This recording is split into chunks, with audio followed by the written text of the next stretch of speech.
It's good to go down the road with you again. Got a couple things I want to talk to you about today. We're going to get a chance to talk about what happened in Williston when District 8 and District 1 voted to combine and become one school district. It's been a while.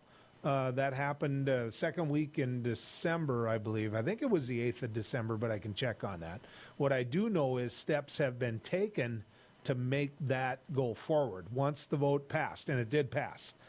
So those two school districts, I think somebody said the new name is 007, but it's going to be District 7 in Williams County. So we'll get a chance to visit with Abby Axman about that. She was one of the advocates of it passing. Also, I want to take a look at 2020 in review. On the political side, we'll get a chance to look at, the people that are gone and where we see things going in the future. So Heidi Heitkamp's going to join us for that. Former state senator, somebody who cheats at pinochle, and somebody who, quite frankly, even after she cheats at pinochle, I still beat her. And that's going to be my story, and I'm going to stick to it. To begin with, we're going to get a chance to visit with a friend of mine and somebody that I'm proud to have served with. His name's Kent Nonstead, state representative, part of the leadership in the State House for a number of years. Kenton's from Parshall, North Dakota, and he's a Bears fan. So we'll touch upon that as well. Somebody that understands Western North Dakota and the oil patch and what really happened during this oil boom and where it's going now. So when we're able to bring Kenton in and talk to him, we're going to get a chance to find out. Because obviously the oil industry has slowed down, and it's slowed down quite a bit. And, some of the people, though, I mean, going back to those school districts that I talked about, those classrooms are still full. So it's a lot different than the boom bust back in, I want to say the 80s, or Kenton will know back when what the dates were of the boom bust. So activity might have slowed down, but there's a lot of people who have decided that they want to call this home. They want to work here. So let's get to him. Let's get to my good friend, Kenton Nonstead, former state representative. Kenton, good to have you coming down the road with us. Hey, how are you? Well, I'll be doing a lot better if your Bears beat the Packers. Can I just say that right now? Well, I'm actually going to cheer for the Bears. Well, that's good. And their defense isn't the best, but the defense plays well. I think they got a shot. Always have a shot. How did we get to there? I mean, the defense was always the cornerstone of that Bears team. I mean, there's a couple guys on that defense I'll take tomorrow on my Vikings team, and yet, when we played them the other day, they beat us, but we moved the ball on them. I mean, I know we got things to talk about, but how the heck did we get to the point where the Bears defense isn't one of the tops in the league? Well, I think a lot of it is to do with coaching changes and then philosophy about some of that stuff. And then they lost some good players, and so to replace all that, they had a lot of places to fill. Boy, they had offensive line, their defensive line. If they can keep that solid and together, they're gonna create some problems. And of course, you're going after probably one of the best quarterbacks in the league. I hate to say that, but it's true. It's true. They hang in there, and it's all about putting pressure on him. If you can put the pressure on him and get him off his game, I guess that's the whole key. Well, do it. That's all I'm asking is do it. I want to talk to you a little bit about the patch, the oil patch, and what's going on there, because I said before you joined us that this feels different than the boom bust that we had gone through before. Now, you live it. You have lived it before. You've been an educator and a legislator from that area for a long time. Why is this one different, Kenton? What's so different? This one is different because of the success rate of when they did drill a hole and fracking. Fracking has been technology that's allowed them to do what they can do. The other part is the potential is there. Now, with the new technologies, we had 13, 17 pay zones in the Williston Basin, but they weren't economically feasible. Now you have several more pay zones that are now economically feasible. They know all about that, and they're willing to stay, and they've made a lot of investments.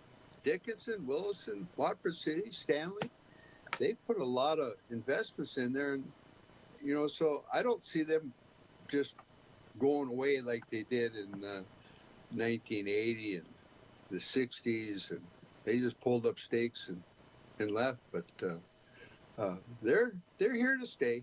They're here to stay. This isn't a boom and bust. The price goes down. They're hanging in there. So let me ask you this, because we were talking about District 1 and District 8 combining and making one school district in Williams County. And that's because there's a lot of butts in the seats. I mean, there is. If you look at what happened in the high school there, they needed to make a decision as they built their high school and as they go on and build their facilities, how big they're going to build them. And so it begs this question: have the people that you and I have just talked about, the workers that came with the industry, have they become North Dakotans? Or are they, many of them, still, transient? They're working here now, but tomorrow they could be in Oklahoma. Well, you go back to 2006, 2007, that was a boom. They had 5 years, 6 years to come in and drill a pile of holes and complete those leases. That portion is done now. And so to bring in at that time, they brought in all these contract workers. They're coming from Idaho, Utah, all over the United States, Michigan. They all came in, and they weren't staying. When that portion got over, they've gone back home, and now what you have is production workers.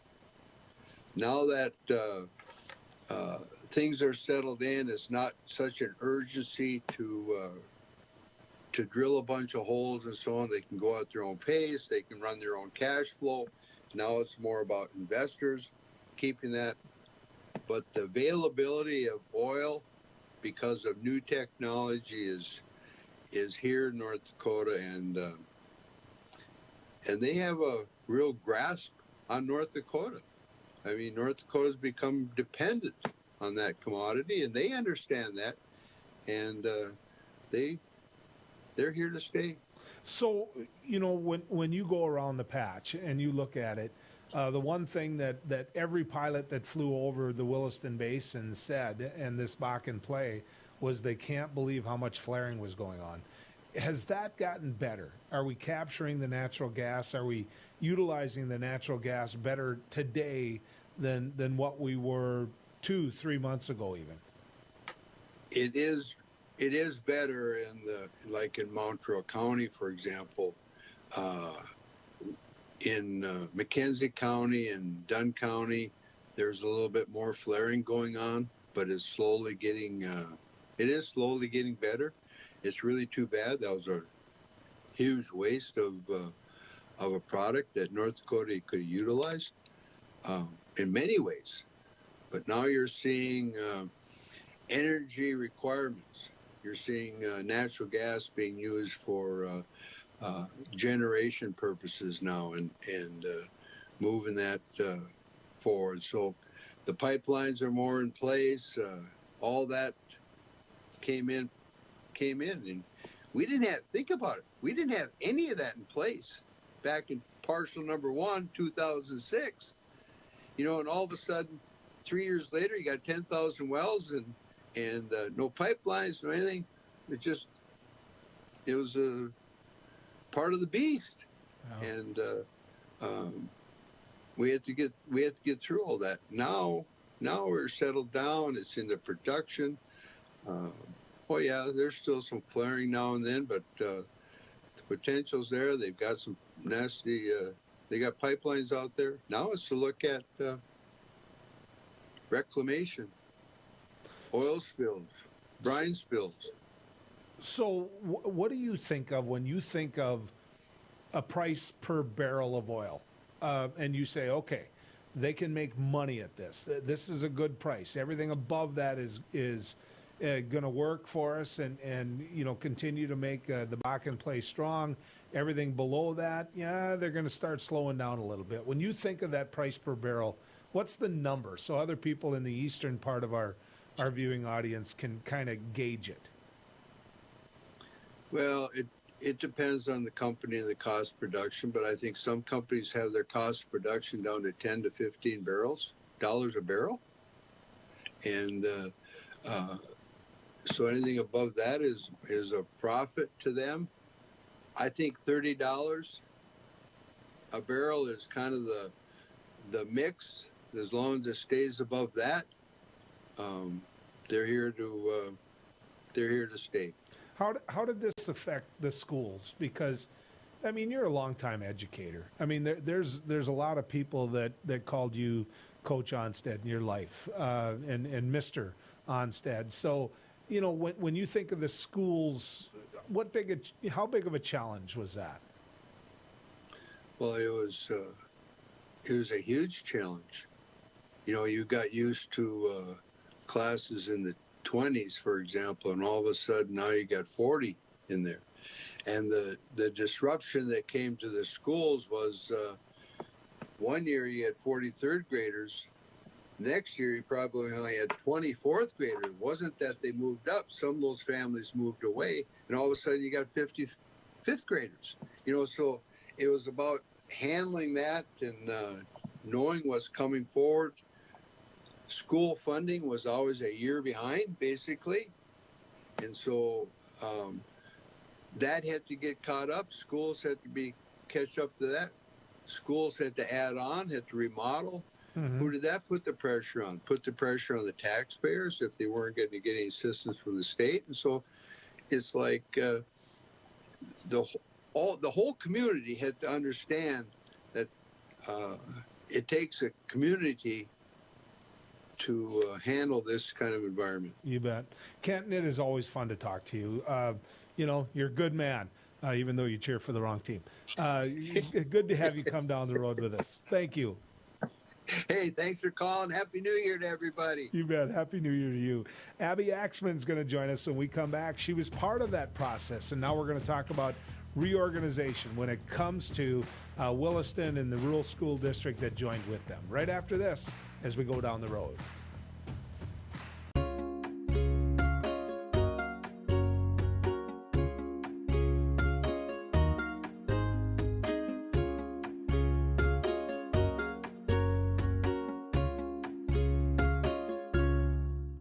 Capital City Restaurant Supply is your one-stop shop for quality restaurant products for the large to small kitchens.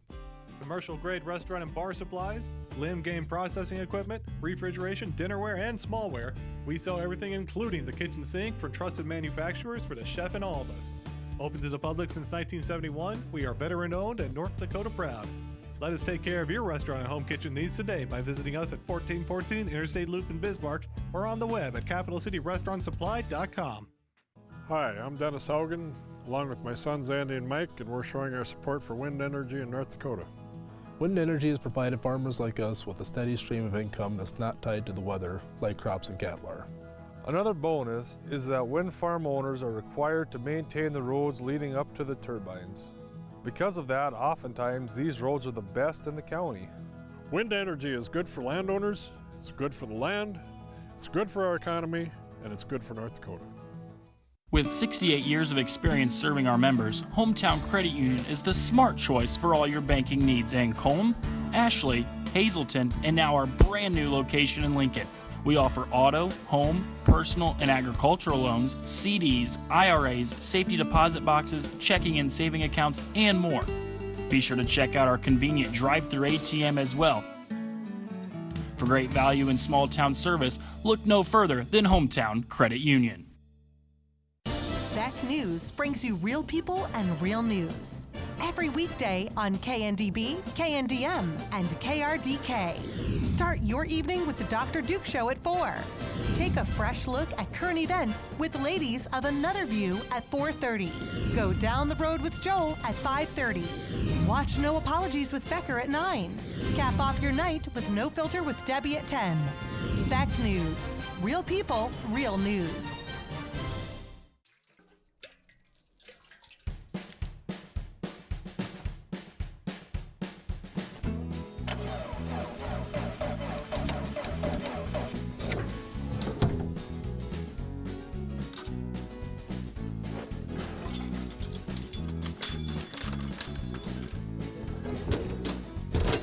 things in life are hard.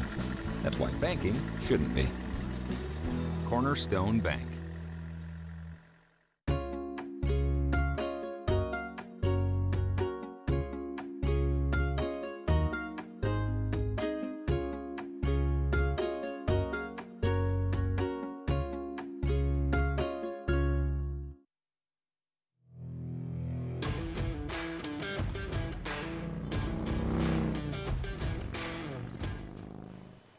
As we go down the road, one of the things we're taking a real look at is what happened during 2020. There's a lot of bad things that happened during 2020, but we're about to talk about, in my personal opinion, is something that's really good. I know there's a lot of people that worked hard on what needed to happen when it came to education in Williams County. There was always a dispute between District 8 and District 1. When you think of District 8, think rural. When you think of District 1, think more urban, think more Williston itself. And there was always a debate on how to deal with, the education process. In District 8, they only took kids to the 8th grade, and then they shipped them off to Williston. Those districts and many of the people in those districts had been working to combine them for years. They took a vote in December, and the people that organized and worked their butt off to make this happen won. And one of those individuals is Abby Axman. Abby, good to have you coming down the road with us. Yes, thank you for having me. I got to begin with a congratulations. I know how hard you and a whole bunch of people worked on that. Yeah, we had a huge team come together, and that makes such a huge difference when there's so many people on board. So it's been a while now, and it's one of the great things of getting you on, because there's a lot of work left to do after you win a vote like this. Walk me through it. What's happening? Yeah, so December 8th, it passed 86% in District 1 and 59% in District 8, which is overwhelmingly a yes, so that's like so exciting. And then on December 16th, they elected the new school board members. And just last night, they had their first D7 special school board meeting. And they elected a president, Chris Junt, who is the existing president of District 8, and then the vice president to be Kyle Renner, who's also the existing vice president of District 8. Well, that alone is a good sign, because District 8 was having the biggest struggle in terms of making this combine.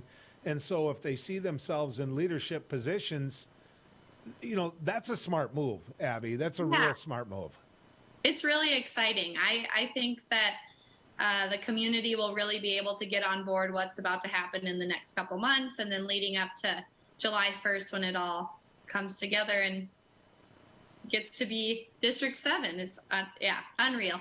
So before we get to what's about to happen, or what you think that the school board is going to decide, and some of the issues that face them, I want to go backwards, because not everybody did vote to make this merger happen. How are they doing? Did they accept it, or are they still upset, or have they realized that when you lose a vote, you lose a vote? Yeah, so I mean, there's definitely strong passions on both sides, like we've talked about. And there's just a long 60 plus years of things that have happened that have stirred the pot. And I do know that from what I've gathered is that the no side is very accepting of this. And some of them know that there's still annexation available if they would want to transfer their property to, say, Trenton, for example. And so they know they have other options. But they've been very accepting and just telling their side that they're very proud of what they stood for. Now, District 8, it isn't as though they weren't committed to education. I've hunted that area, I've toured that area, I've worked in that area. I'm proud to be on the radio station from that area, on Keys Radio. So I've got to mention this. In driving around, when I saw the facilities that District 8 have built for themselves, the facilities that they had built, they look top shelf. And so that's got to be a big piece of the puzzle as you make all this fit. Yeah, so are you talking about Missouri Ridge that they built a couple years ago? That's exactly what I'm talking about. Yep. That's a huge asset to now the new combined district, because their other two schools that they have don't have like a gymnasium or a cafeteria. So those schools, they're trying to either improve or figure out how to better utilize those places, because before, like, I guess this is a great prime example of how much the district grew for them, is Steve Guklik. He's the principal of Missouri Ridge. And when he moved here 10 years ago, there was 100 kids total in the District 8 school district, and now there's over 700. Think about that. And of course, with that came oil revenue. So it isn't as though property taxes shot through the roof. In fact, that was part of the debate, wasn't it? That District 8 was fearful that they were going to subsidize District 1's property taxes. And somehow you convinced the majority of people that wasn't the truth. Right. Because kind of like we talked about last time, is that District 8 was kind of in this bubble, like you said, that their taxes didn't go up because of oil revenue and due to like school funding formula. And so they were about to lose out on a lot of that. And then they would have no choice but to increase their taxes. Whereas combining, they were able to do the math and show that it's actually a tax savings to combine than versus going separate and having huge tax hikes. So in the future, I mean, it's incumbent upon the board and the people that utilize the school district to make decisions. I'm going to give you an example that you're not going to want to compare yourself to in my home area. There were a lot of small towns that were grade schools where Dwight, Great Bend, I can think of a couple others, but those schools, Morton would be another one. Those schools went to high school in Wahpeton. And they struggled. They struggled with kid numbers, not the same as District 8. I'm not trying to point that out. But in the end, they went to Wahpeton for their grade school, and then tough decisions were made as the years went on, and the people accepted them.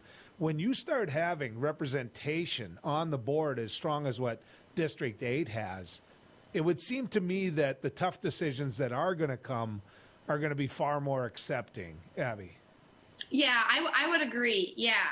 I mean, it seems like both districts know that alone we couldn't pass bonds and build new schools that are desperately needed, and together we can get that done. And then, like you said, with District 8 having the leadership and knowing that they're going to be taken care of, that's a huge piece of the puzzle. So what's to do? I mean, when you look at just the 2021-22 school year, and forget about COVID, because I'm convinced that the vaccine's going to work, and you're not exactly. By then, we'll be vaccinated and we'll have a normal year. You'll be going to a basketball game where you don't even have a kid playing. How's that? That's the best way to put it. Yeah. So right now, they are working really hard to hire a business manager, hire a superintendent, work out the curriculum. They'll have a public hearing, I think, in February to kind of showcase all the hard work that they've done in the last month and a half. And I know both districts are working really hard together. Like, what's so neat about this is that both school boards and both superintendents and both business managers have collaborated so well that this is just coming together really smoothly. In my conversations with many of these individuals, it wasn't the school administration that in any way, shape, or form was the problem. The school administration's passion was education and helping kids get the best education they could. But then, of course, they have to deal with school boards and the people that are from the district. And so it doesn't surprise me, Abby, that those administrators are working pretty well together. Yeah. There were some tough town halls leading up, but yeah. The people in charge that were elected or hired, they're doing a really nice job. So how about the people like yourself that work so hard on this? A win is a win, but you made it perfectly clear in the last 20 seconds that we have. Are people smiling at you on the street, or are people still mad that you work so hard to do this? Well, I still can't scratch off my chalk vote yes on my car. So far I've gotten positive remarks. Good for you. You deserve it. Abby, thanks for coming on with us. Thank you so much. Take care. You bet. Big congratulations to them.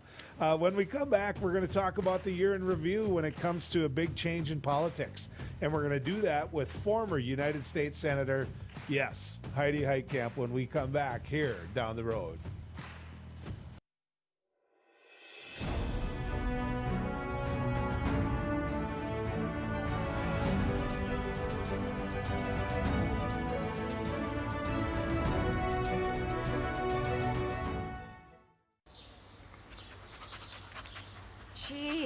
What a mess. Look at that. There's roof stuff everywhere. It's so embarrassing. Ruins the neighborhood. Come on, humans. Let's get this fixed.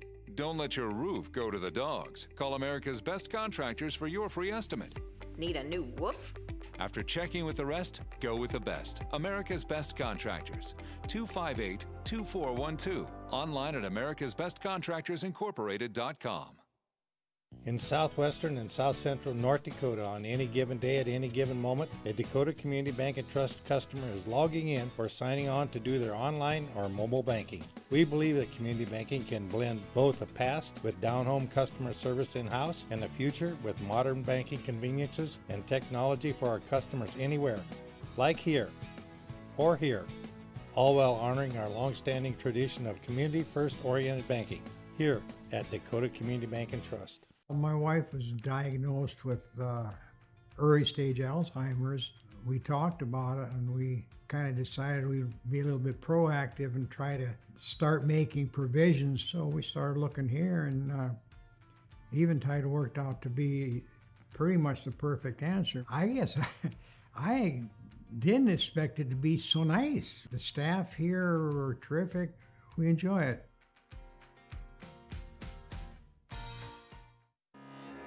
They say when the going gets tough, the tough get going. At OK Tire, we're here to keep you going. From Firestone tires and replacements to retreads and even Firestone tracks, we have you covered. Our certified Firestone experts are ready to get you back up and running, no matter if you're on site or in the field, saving you time and money. OK Tire, we keep the tough going. The professionals at Superior Glass provide residential and commercial glass installation and repair services in central and western North Dakota. Superior Glass is your source for stained glass projects, mirrors, windows, touchless and automated entry solutions. Stop by and see us at 3323 East Broadway in Bismarck or call us at 701-258-5600. Superior Glass, where you get superior service for less. Bye for now.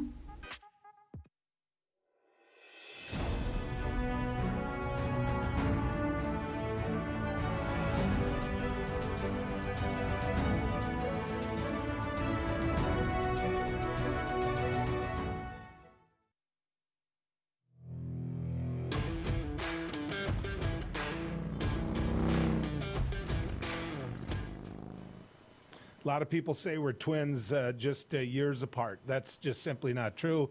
Quite frankly, she's better at me at everything except playing pinochle. So let's bring her in. Former United States Senator Heidi Heitkamp. Good to have you on, Heidi. You're a big pinochle cheater. Oh, really? Really? You and I both know that's not true. Yeah, let's see. Let me see the Heidi move. Oh, man, they got the queen. Yeah. No, the only reason you win is because you picked Julie as your partner and she's so damn lucky. 90% of the time I play with your husband. Didn't you know that? And he's a little freaky how smart he is. He can count cards. I mean, he really can. So let me ask you this. Holiday-wise, COVID-wise, did you have a good one? Did you get a chance to see anybody? I know your daughter's now living at home, so that's her and her fiance, and you know, that's kind of a good thing, Heidi. You get to see them every day.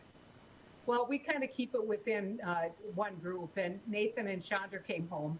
And so that was fun, but lots of, they're both really, really careful.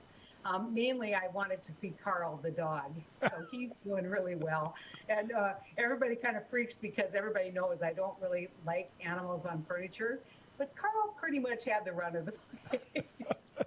Well, here's the thought. Buy new furniture. As soon as they leave, they sell it. And, stimulus checks alone, even though you and I aren't getting any, talk to Nathan and tell him to buy you new furniture. The year in review, 2020. Not a good year, Heidi. I mean, not a good year. When you and I think of 2020, when we're sitting there bouncing our grandkids on our knee, it's not going to be a great memory. Well, I mean, I always want to remind people about what's good. And, my Christmas card I was writing, and of course I started, 2020 is horrible. And then I thought, you know what?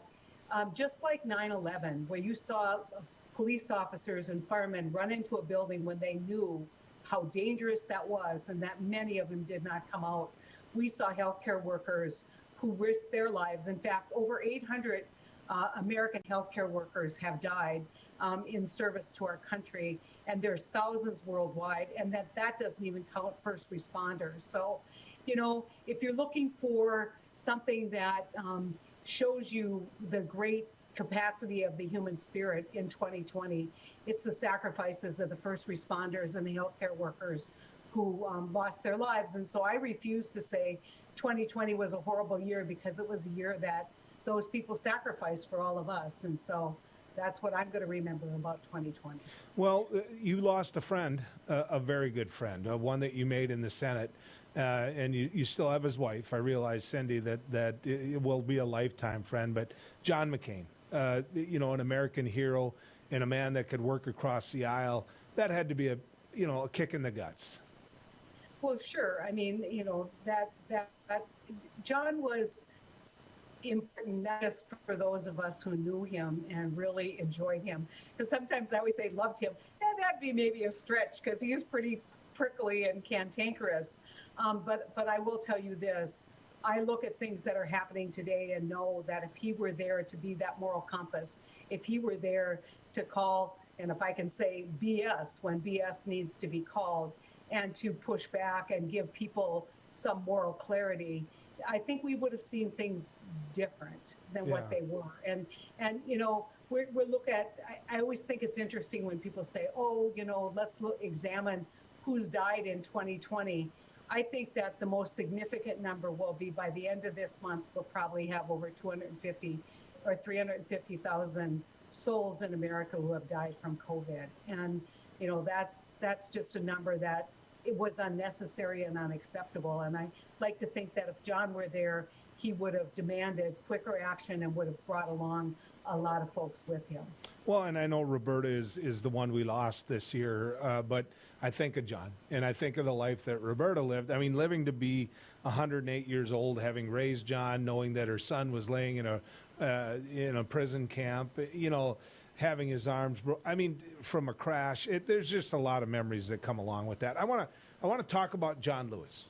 I mean, you walk across a bridge only to get beaten. You knew you were going to get beaten. And, you know, in John Lewis, when we lose a John Lewis, what a piece of history, Heidi. Well, again, you look for those people who make us all better, whether that's John McCain or John Lewis. And, you know, John Lewis demanded that we all be better. But what I remember about him is the first, you know, him actually walking across an airport to shake my hand and say, I really wanted to meet with you. And the whole while I can barely talk, I'm so excited to meet him.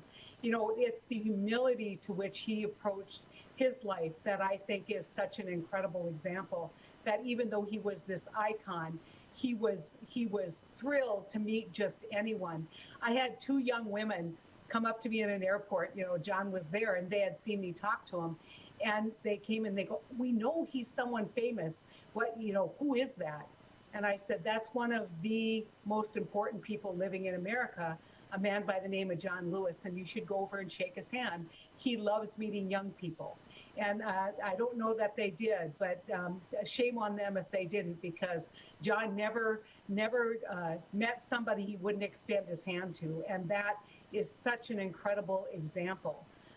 You know, Congressman Lewis was an incredible guy, on top of being an icon.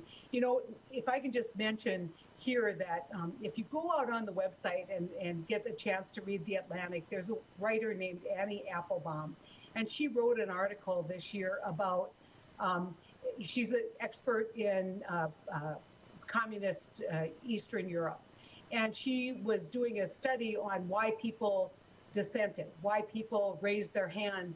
And she said what was amazing is when she asked somebody, why didn't more people resist? He looked at her and he said, why did anyone resist when you risk your livelihood, you risk your family, you risk your freedom, you risk your lives? And today we have people who aren't even willing to risk their damn job for the American democracy. And I think John Lewis is somebody, and John McCain and Roberta McCain knew about the risk. and we're willing to take the risk to live their principles. And I hope that's the lesson we can all take from those great Americans passing. Ruth Bader Ginsburg, a longtime member of the Supreme Court, and someone that many of the women in our lives looked to and saw as a hero. She passed. What did you think about that? When Ruth Bader Ginsburg passed away, what was the first thing you thought of? I probably won't be very popular for saying this, but the first thing I thought of is now we have a complete sea change on the court when she maybe should have retired when she first was diagnosed with cancer, giving Obama an opportunity to appoint the successor. And so, I think she was amazing. I think she was a great jurist. But I think, when you look at people in public life, there is a point at which we all need to say our time is past and we need to pass the torch on to the next generation. Unfortunately, the torch is being passed to someone who is the antithesis of Ruth Bader Ginsburg. And that's a little bit on Justice Ginsburg.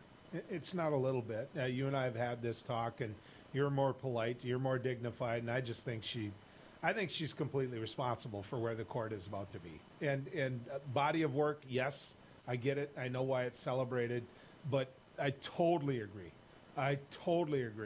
That when she found out during the Obama administration that she was sick, it was time to pull the pin.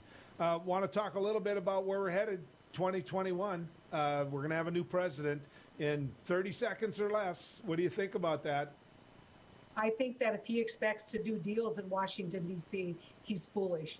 That time has come and gone. He needs to come to places like North Dakota, sit down with our governor. He needs to go to places like Iowa, sit down with the governor there. He needs to get out of Washington, D.C. and do deals. George Clooney, they asked him if he was going to run for office. He said, why would I spend the last third of my life trying to do deals with people who don't want to do a deal? And so my point is find who is willing to do a deal and move this country forward. I think when you surround yourself with people that you worked with in the past, it's hard for them to look to something new. I do, and say that any way you want. But if you've got the same faces in the room when you build a team, you're going to get the same result. But Heidi, always good to talk to you. I'm a little bit different. I don't see a lot of good in 2020. I agree with what you said about those healthcare workers, but man, 2021's got to be better. I get teased too much for wearing my Viking mask. Okay. It's just true. So, and your Packers, yes, they're playing pretty well. Thanks for going down the road with us, Heidi. Yep. Number one. Yeah, exactly. I slipped it out there before you did. Stick around when we come back. Some comments for you on the news of the day here on Down the Road. Howdy, folks. It's the County Line Cafe. I reckon it's time you're due for a hearty meal. So saddle up for the day with one of our hay-busting breakfast homemade soups. Fill your grill at a salad bar. Sink your teeth into our famous County Line burger and barbecue ribs. Top it off with spur rattling pie with a calm roll that's sure to put a smile on even the toughest outlaws. Shake the dirt off the boots each night and warm up with the game. Tell them about it, Stacy. I can't wait to see you at the County Line. Since opening in Hebron in 1940, Dakota Community Bank and Trust has been your hometown bank. Our mission has been to provide modern banking convenience with old-fashioned hometown service.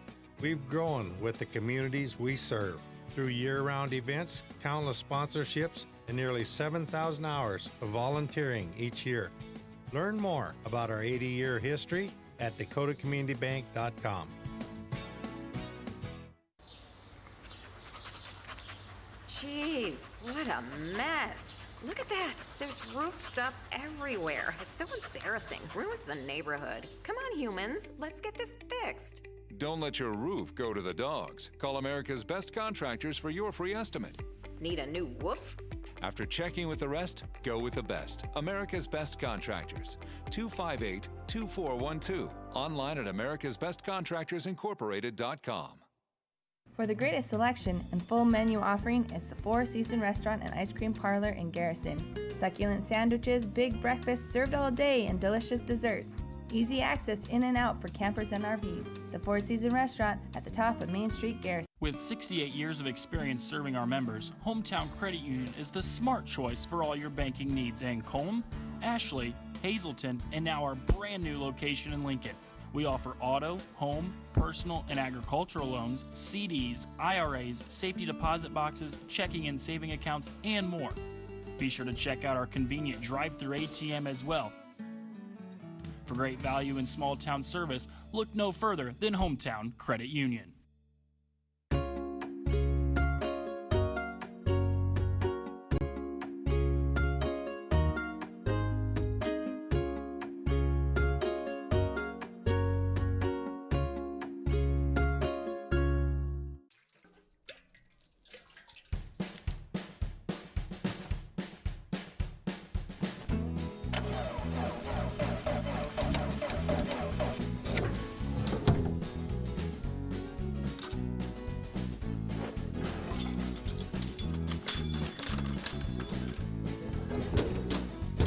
Some things in life are hard. That's why banking shouldn't be. Cornerstone Bank.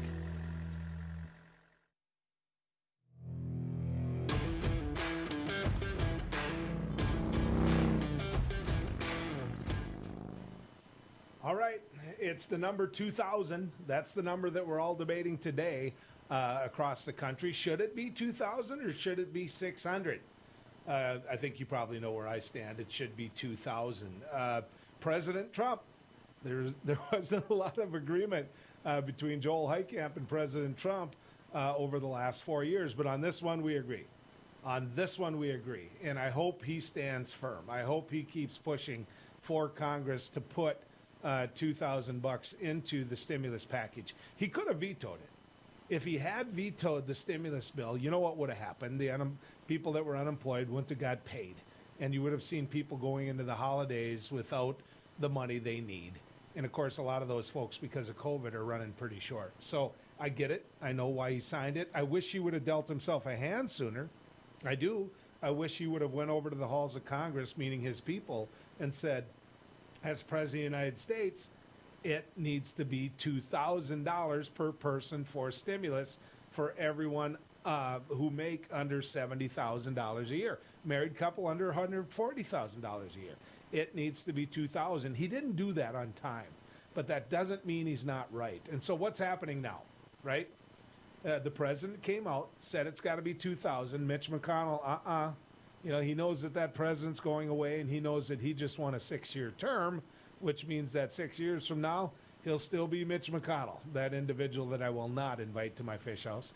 But, you know, he doesn't want it to be 2,000. Nancy Pelosi, you want to talk about two people that aren't doing the kumbaya. I mean, when Donald Trump ends up out of the White House, they're still not going to be sending anybody or each other Christmas cards. They don't like each other that much, but they're working together now. Nancy Pelosi instantly, finding out about the $2,000, went to the U.S. House, which she is the Speaker of the House, and said, here's what we're going to do. We're going to pass one, and we'll make sure it's $2,000. We'll send it over to the Senate. Now, what's happened? Mitch McConnell won't even hear it. He won't bring it to the floor. He won't talk about it. That's kind of his style, right?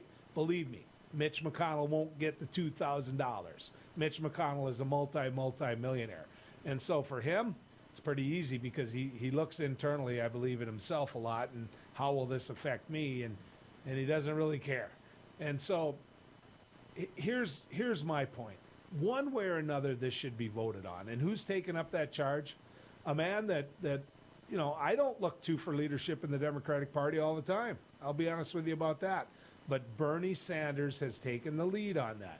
Bernie Sanders had said, you know what, he's going to filibuster an override of the president's defense bill because the president didn't like the defense bill, so he vetoed that. And the House overrode that veto. Now it's sitting in the Senate, and so Bernie Sanders can filibuster. He can take to the floor as per Senate rules, and it takes, 60 votes, I believe, to end that filibuster. And so he can be in the minority and still hold up the Senate, and he's doing that. He's doing that, saying, you know what, I can talk for quite a while, and I've got other people that can talk for quite a while, and it needs to be $2,000. Chuck Schumer, the minority leader of the Senate, has taken to the floor and said and made a motion to make sure that they go forward with that. Mitch McConnell won't recognize it. He won't recognize it. It's not going to happen. So what will it be? A lot of the people watching down the road right now, you fit into that criteria of 70,000 or less. You do. I realize this is a $1,400 difference, but the $600 stimulate the economy. How do you look at $600? What are you going to spend it on? There's a lot more things you can buy with $2,000, with that additional $1,400. And it should be. It just flat out should be. I don't know. I don't know how we got to there. And for you farmers, I'm not going to mention ranchers because I don't think you got the big hit. But for you farmers out there, watch me get in trouble. I sat down and went through a farmer that was willing, I'm not going to give out his name, but it was a farmer that was willing to show me his federal payments in all these different categories when it came to stimulus bills, when it came to COVID bills, when it came to all of that. Farms 2,500 acres. Okay, 2,500 acres. Typical farmer. Some might say big farmer, some might say real small farmer. But let's use him as an example.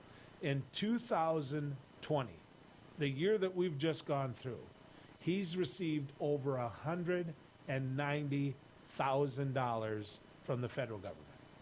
All on different programs when it comes to stimulus, when it comes to COVID, when it comes to all of that. He's received over $190,000. When this last payment came, and believe me, it's much bigger than $2,000. When this last payment came, he called me and he said, Joel, I don't need this. I don't need this with the price of commodities where they are right now, with where everything is going. I don't need, this should not be in the stimulus package. And he was making reference to that 2,000. So a lot of you watching fit the criteria of the farmer I just described. You do. And you're not going to blast that all over. You're not going to blast that, you know what, this is a big wet kiss from the government. You're not going to do that. And people like me who make a living off farmers, trust me, farmers are the people that the advertisers I work for, they're the people they target. I get it. Our state's economy, number one, is agriculture. I get it. The more money farmers have, the better it is for our economy. But that doesn't change the fact that farmers got the big benefit here and not those individuals making $70,000 or less. So what I'm asking you to do is consider this. These people work for you. They do. The problem is in the United States Senate. That's where the problem is. So the people that are viewing down the road right now aren't just North Dakotans. They're South Dakotans. So you got John Thune, you got Mike Rounds. In North Dakota, you've got John Hoeven, who, I'm sorry, John Hoeven's doing okay financially, right? He's not going to be in the soup line anytime soon. And you got Kevin Kramer, who, judging by the new house in Bismarck, he's doing okay too. So call him. Call him. You know, you farmers who have received that benefit, the people that are, you know, have a chance at getting the 2,000, they probably already have called. That's why I'm asking you, the people that really benefited more than them. Call these guys. Call them and say, look, what is your majority leader doing? Why are you fighting over this? The president that North Dakota overwhelmingly has supported, that they have voted for twice, that president wants it to be $2,000. And if these senators get off their duff, if they go out and start doing the right thing, you know what can happen? The president could win. And forget about the fact that you don't like Nancy Pelosi. In my opinion, she did the right thing, and Mitch McConnell isn't. So yeah, it'll give Nancy Pelosi a little bit of a win. I get that. I completely understand that, but it makes it right. People talk about how Congress doesn't work. It can't work anymore. The most powerful Democrat in Washington is Nancy Pelosi. The most powerful Republican in Washington and in the Republican Party, period, is Donald Trump, and he will be for the next 4 years. And those two people agree on what should happen. They agree. They agree that it should be $2,000. So something could work. It could work if it wasn't for the Republicans in the United States Senate. Because I'll guarantee you this, the Democrats in the United States Senate will vote for $2,000. But the people that we've elected, the people that serve us, they're not. They're not, and they're not moving forward on it. And so again, I plead with you, call these folks and say, you know what, I got mine. These people need to get theirs. I don't know what they're going to spend it on. I know they're going to spend it. I know that they're going to put stimulus into the economy. And I say this, and I'll just, full disclosure, I'm not going to get any of it. I'm not. I'm not going to get anything from any of the stimulus packages. But I sure know what the right thing to do is. And the right thing is to support these folks getting the $2,000. We'll be right back as we go down the road. Howdy, folks. It's the County Line Cafe. I reckon it's time you're due for a hearty meal. So saddle up for the day with one of our Hey Bossin' breakfast homemade soups. Fill your grill at our salad bar. Sink your teeth into our famous County Line burger and barbecue ribs. Top it off with spoon rattling pie with a comb roll that's sure to put a smile on even the toughest outlaws. Shake the dirt off the boots each night and warm up with the gang. Tell them about it, Stacy. I can't wait to see you at the County Line. Hi, I'm Dennis Haugen, along with my sons Andy and Mike, and we're showing our support for wind energy in North Dakota. Wind energy has provided farmers like us with a steady stream of income that's not tied to the weather like crops and cattle are. Another bonus is that wind farm owners are required to maintain the roads leading up to the turbines. Because of that, oftentimes these roads are the best in the county. Wind energy is good for landowners, it's good for the land, it's good for our economy, and it's good for North Dakota. Capital City Restaurant Supply is your one-stop shop for quality restaurant products for the large to small kitchens. Commercial-grade restaurant and bar supplies, limb game processing equipment, refrigeration, dinnerware, and smallware. We sell everything including the kitchen sink for trusted manufacturers for the chef and all of us. Open to the public since 1971, we are veteran-owned and North Dakota proud. Let us take care of your restaurant and home kitchen needs today by visiting us at 1414 Interstate Loop in Bismarck or on the web at capitalcityrestaurantsupply.com. My wife was diagnosed with early stage Alzheimer's. We talked about it and we kind of decided we'd be a little bit proactive and try to start making provisions. So we started looking here, and Eventide worked out to be pretty much the perfect answer. I guess I didn't expect it to be so nice. The staff here are terrific. We enjoy it.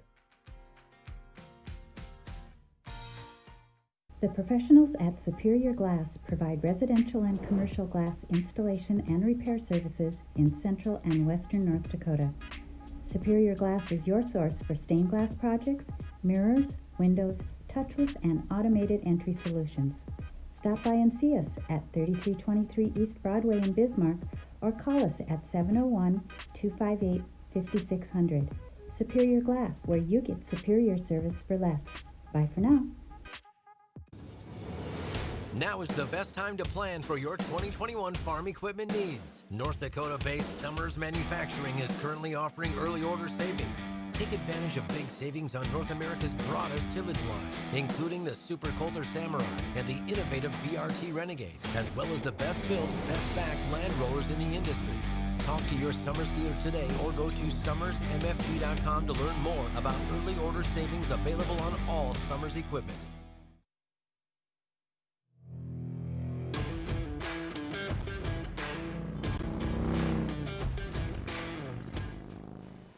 Well, it's the last time in 2020 that I get a chance to go down the road with you. Going to take a couple of days off, so we'll still be running some shows here. It'll just be best of, and I hope you enjoy those.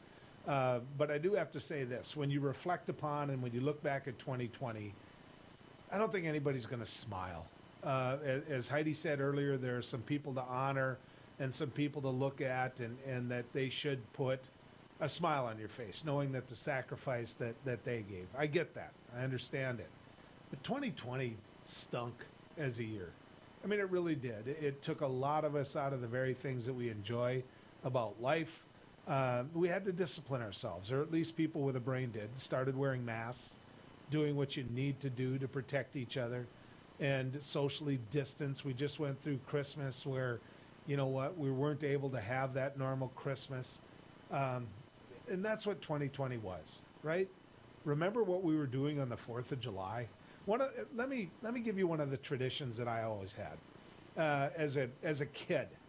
On the second Saturday of December, my little town that I grew up in, Manador, North Dakota, always had what we called Santa Claus Day or Turkey Day, which all the folks would come to town and they'd draw for turkeys, and the businesses would throw in money, and money was yours to go out and buy turkeys. Quite frankly, we ended up with enough turkeys for every family because Manador's that small and the businesses were that generous.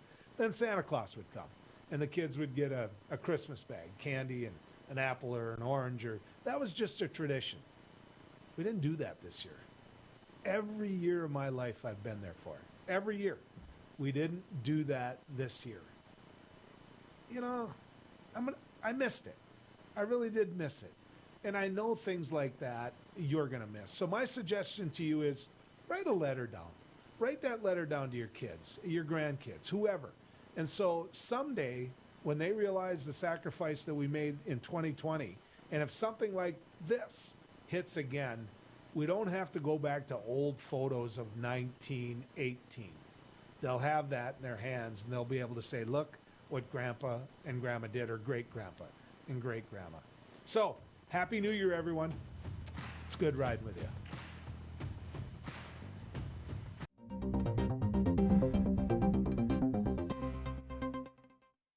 Beck News brings you real people and real news. Every weekday on KNDB, KNDM, and KRDK. Start your evening with the Dr. Duke Show at 4. Take a fresh look at current events with Ladies of Another View at 4:30. Go down the road with Joel at 5:30. Watch No Apologies with Becker at 9. Cap off your night with No Filter with Debbie at 10. Beck News. Real people, real news.